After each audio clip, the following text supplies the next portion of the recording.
Imagine this. You got something big coming up. Maybe you don't feel good. Maybe you have doubt. You point out into the future and you say, I am going there. That's what Jesus did. Every single morning when he woke up, pent up inside the body of a man, the number one being in the universe. Every day was planned. Every day he said, I'm going there. The spiritual realm, the entire universe, watched every step that God made in the body of a man. On this day, he was sitting on a beach, and he looked across the water, and he said, I am going there. Before he went, he thought to himself, I've got to prepare myself. I'm going to the land of Girgha. As Jesus sat there contemplating where he was going, he went all the way back to the beginning, before Abraham, and said, Canaan. He's been cursed by Noah. Now, Canaan is the fourth son of Ham and the progenitor of the Phoenicians and of various nations of people on the seacoast of Palestine.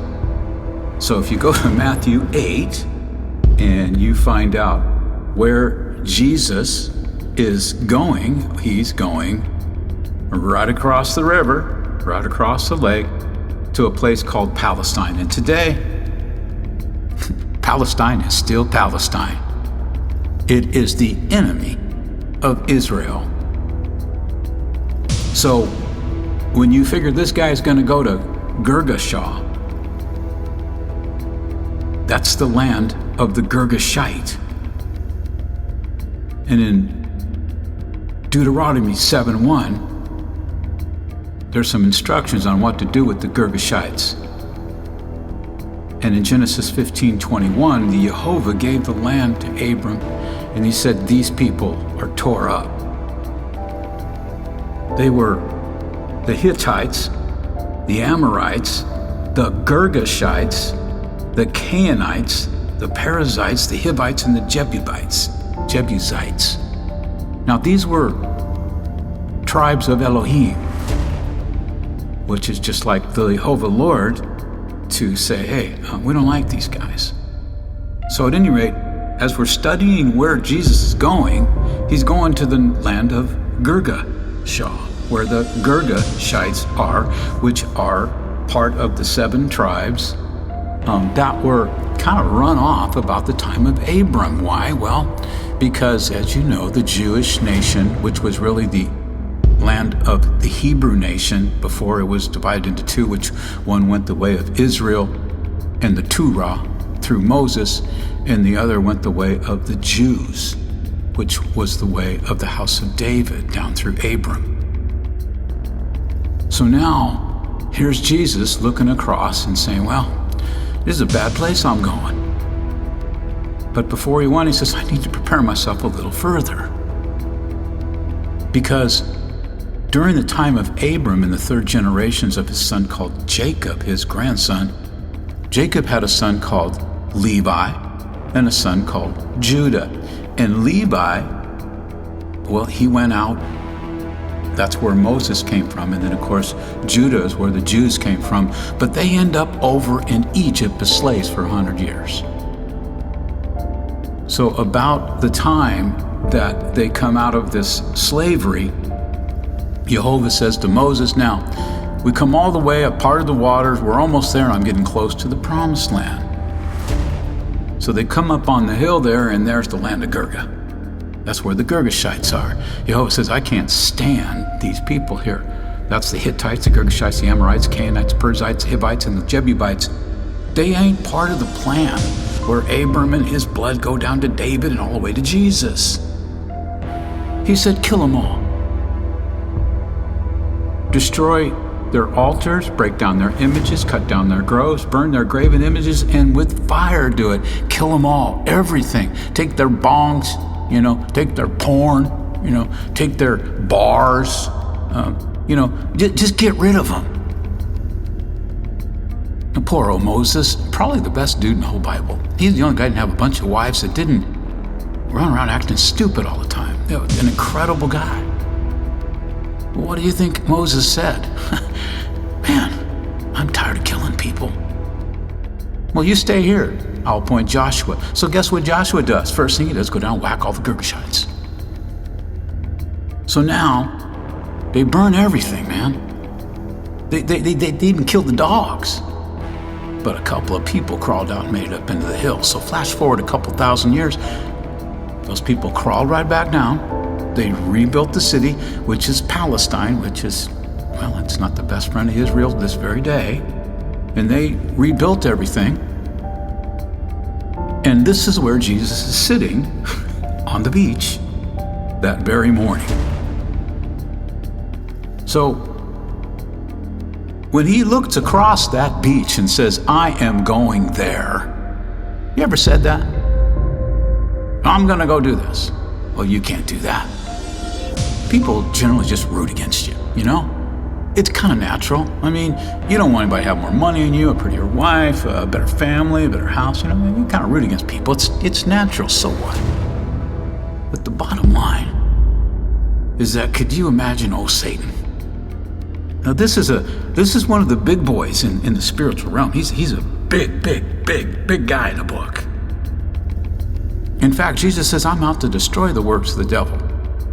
That's what his goal is every single day. Now, this whole thing about sin and dying on a cross for our sins and shedding his blood and all that, read the book, study the code. You got lying apostles, false Christ, false apostles. And Jesus says, I've come to destroy the works of the devil. Listen, we could offer you up some holy water and a cheesecloth and tell you about financial blessings and make you feel real good, but this book really isn't about you or me. Barely at all. This book is about them and what we're going to do about it. So now we're there. So it's late afternoon. Jesus stands on the beach by himself with some apostles and people standing behind him watching him, and he peers across the water and says, man, I'm going there. First thing happens, a terrified guy comes running down the beach. Don't go there. Legion dwelleth on the other side. And every man who has tried to access the beach, he's killed him. Every woman he's raped. He sent home all of this for people to bear witness that, hey, this is my beach. This is owned by me. I'm Legion. I dwelleth up in this here cave, and any man come down here, I'm gonna whoop him. Any woman come down, I'm gonna impregnate her. I own this beach. This is prime real estate, and it's mine, and I work for the bad guy. So Jesus calmly shakes his head and turns to the Father and says, who will accompany me and sail that boat? Now, most of the men turned their heads and walked away. Says, last thing we're going to do is get in a boat and go across the river to Palestine. Ain't no different today. Who's going to get in a boat? You get on the other side, those people hate you, man. So they begin to paddle, and Jesus goes to sleep. Well, the minute he goes to sleep, guess what happens? Here comes the wind, right? All right? Satan don't want the boat to get there. He's doing everything he can. I got to sink the boat, man. I can't. This guy Jesus, he can't get to the other side. That's my land, and I don't want to watch a boxing match between him and Legion, who own that land. So they wake up Jesus, and he wakes up and says, "Where's your faith, man?" And they, being afraid, wondered, saying one to another, "What manner of man is this?" For Jesus commanded the wind to stop, and it stopped. Well, he's Jesus. Now, on the other side of the lake, it's foggy. In a short distance from the water was a giant rock formation, and in the side of the formation at the base of the rocks was a cave, and two voices came up within the cave. Now, here's this guy with open flesh wounds, had been cutting himself with stones as he sat at the entrance of the cave, peering out into the sea. It's all in the Word. And he turned and whispered outside the side of his mouth at someone down in the cave. He says, I don't see no boat. But I can assure you, master of the abyss, Satan, head kahuna, that the skinny fella that you had told me about, if he arrives, I'm going to tear his head off. I'm going to devour him just like all the other fellas. And then we'll hang him up here for everybody to see when he rots like an old banana. So a deep voice comes up from within the cave. He's come to take back our territory and give testimony in his book of parables and bring knowledge to those who study the book in parable. I have approached him in the desert to tempt him and referred to the book and the testimony, and he did not succumb. But now he's weakened by those of no faith. When he steps foot on the beach, you take him out. So silence falls on the cave, and Legion's standing up in there, and he looks out, and well, here comes Jesus.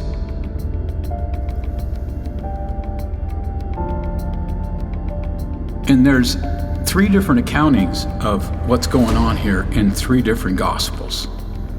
Okay, so in Matthew 8, the first thing I want to do is I want to give you a preface here. Remember when we studied the code, and it said right there in the book of Revelations that Jesus said, I like this church. You have tried the lying apostles. So here's what you got. You got 3 different accountings, and I'm not going to give you each scripture because I want you to go read the notes and go look at them yourself, because you need to read the book to crack the code and get anywhere. So here comes this guy running out. And it says that he was naked, and he ran up to Jesus, and he bows down at his feet, and the closer he got, the more he realizes this skinny sucked up dude, he ain't a normal dude. And by the time he got to him, he's down on his knee. You know what he says? What have I got to do with the most high God? So there you have it. Now that's the real deal. So that's one accounting. Now another accounting says there was 2 guys that had devils in them, and they come running out. Well, by the time they get there, they're down on their knees, and they say exactly the same thing. What have I got to do with thee, O Most High God? So you got 2 different accountings here. 2 guys or 1, hey. But there's a 3rd one. And this one that said that this guy had been around since the flood, and he'd come out. So you got yourself a pretty crowded beach, okay? Yeah, which one is it? Sound familiar? So I want you to go to the notes and read it for yourself. So now you got 3 different accountings, but the one good thing about liars, now remember, the apostles are liars. Jesus said it in the book of Revelation, it's in the code. Now, I didn't say that, Jesus did. And he said, man, I'm gonna give you a brownie button. You have busted the lying apostles. So here you got 3 accountings. 1 guy's naked, the other guy's there since the flood. The other one has 2 guys and they got devils. And so the bottom line is Jesus talks to one of them and says, well, what's your name? And the things inside say, well, Legion. And there are many of us. Talks to another guy, well, there's just one bad spirit. The bottom line is these guys are possessed. So he says in all 3 accountings, he said, you gotta go. Get up out the guy, leave him alone. I've come here to whoop you up. So the one, they say, please don't send us back to the pit. Please, read it. Please, they don't want to go back to the pit. They'd rather be pinned up in some dude in a cave than in the pit, the abyss where all the spirits go. Now this is in 3 Gospels. Please don't send us back to the pit. So Jesus says, well, where are you going to go? So they look over, and there's a herd of pigs. And they say, please, let us go dwell in the pigs. Now, it just so happens that pigs are the lowest form of life in the Hebrew language, so of course there's a bunch of pigs standing over there, right? So Jesus says, okay, I'll go for that, but you gotta leave this guy alone. So they leave, and then all 3 Gospels say that the pigs get all fired up like a bunch of stallion horses, run off a cliff and jump in the water and drown. Well,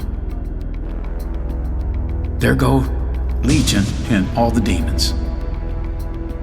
Now, what I want to do is I want to stop here for a second, and I want to take you to my life.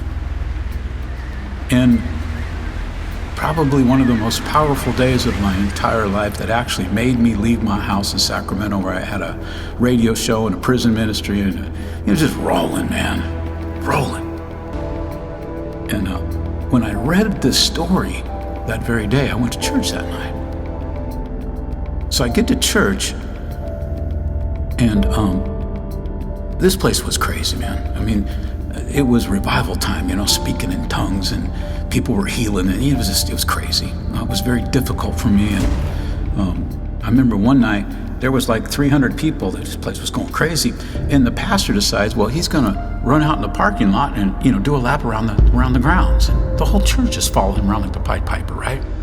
So I remember sitting in there with like 2 other people going, I'm not moved to go out into the parking lot. I came here to see if maybe we could learn something about what's in the book. I mean, it is a Bible study. It's Wednesday night. So it was wild and crazy, and there was a lot going on in my life. So that very day, I read about Legion.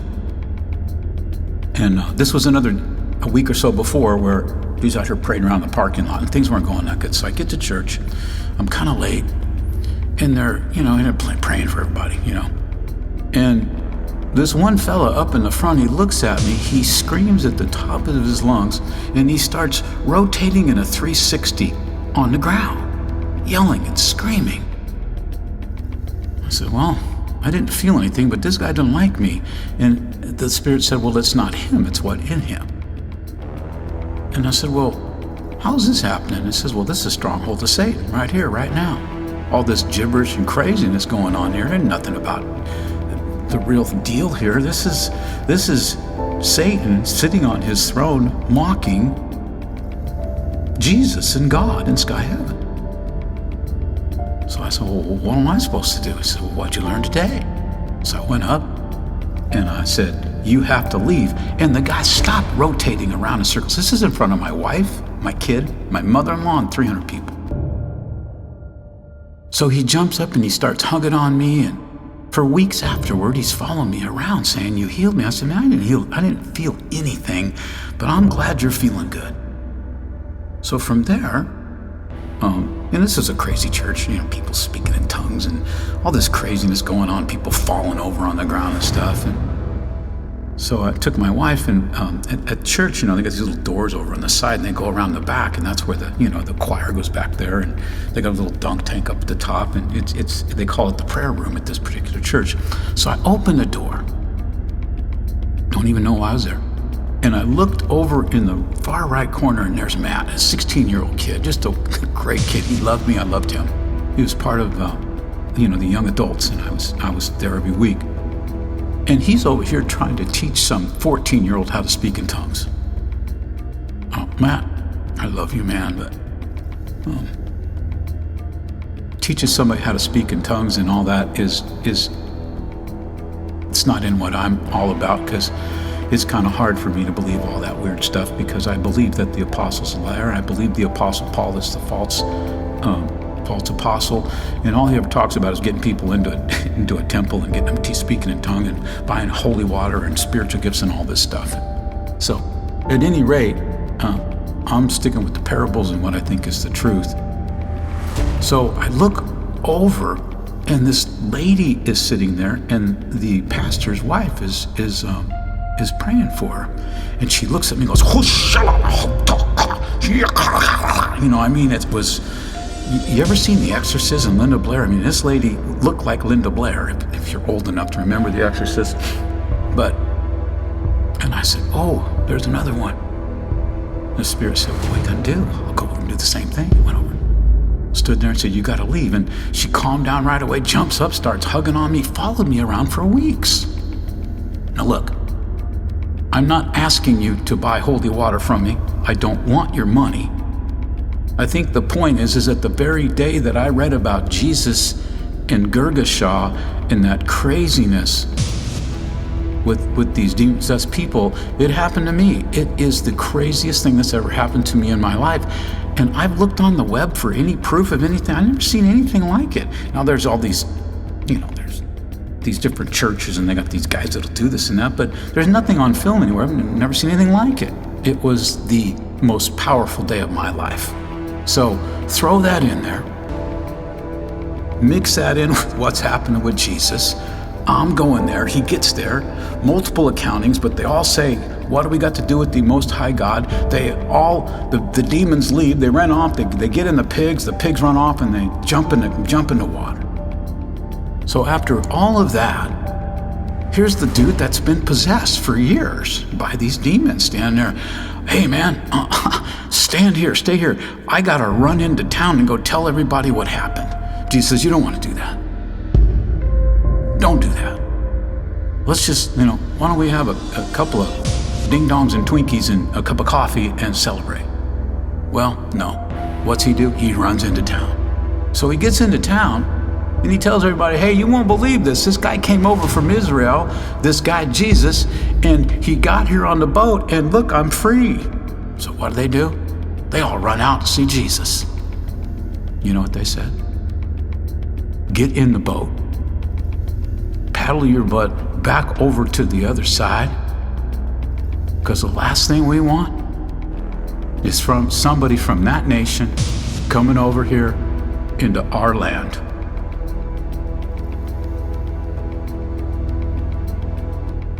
Is it really any different today?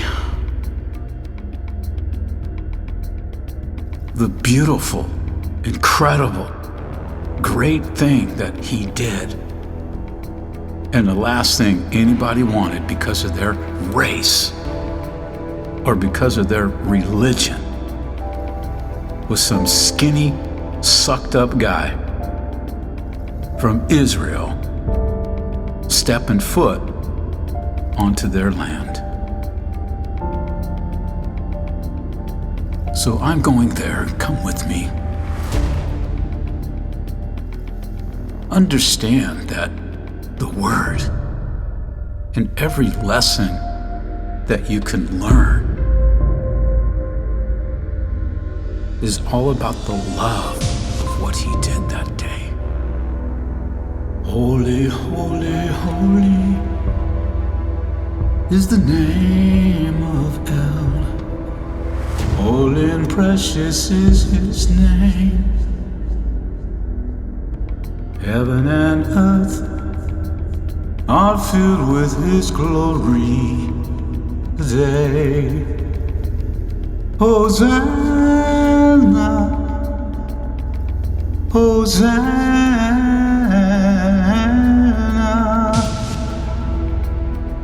Hosanna, Hosanna.